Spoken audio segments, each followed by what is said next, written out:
All right, so I'm doing a little bit of dry fire today. I've been pretty negligent in that recently, to be perfectly transparent.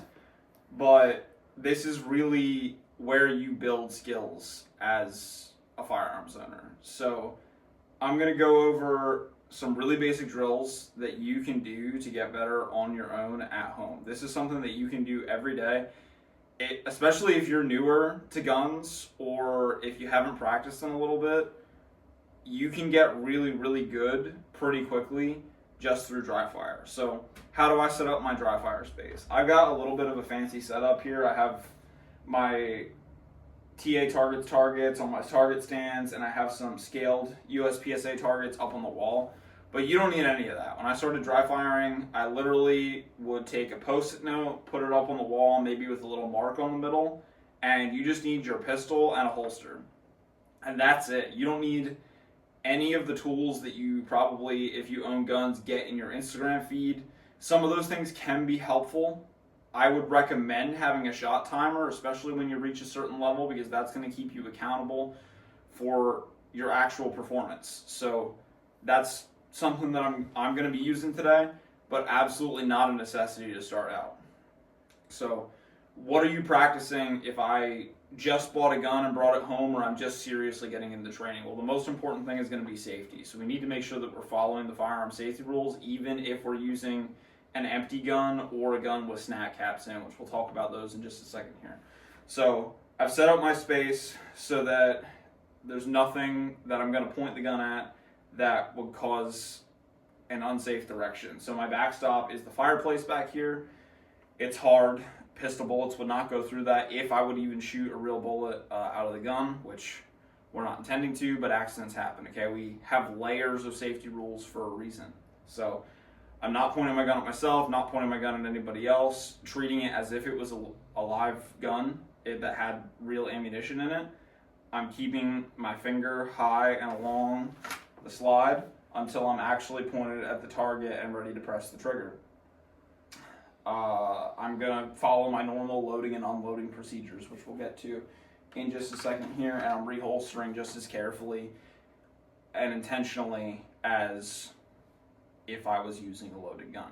I'm going to say that a bunch of times because it's really, really important that we treat this the same way that we would on a range or if we were using it in real life. Why is that important? Because the point of dry fire is to build habits that are going to transfer to your actual live practice and live performance if you really need to use the thing. So basic exercise that you should be doing if you're getting familiar with a new gun or this is your first gun. You have to know how to load the thing and unload the thing and fix malfunctions. So I currently have this gun loaded with snap caps.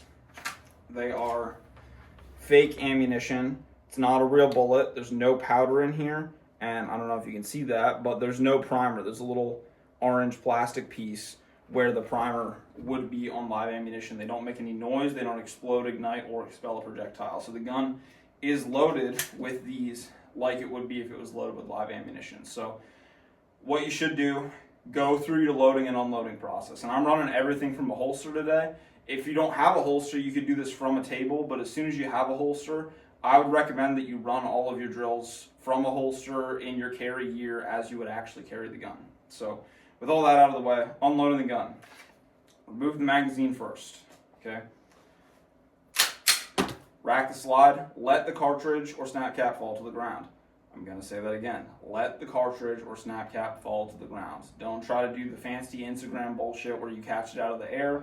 That's where people mess things up, okay? You ignore the safety rules, you flag your buddy, you put your finger on the trigger, okay?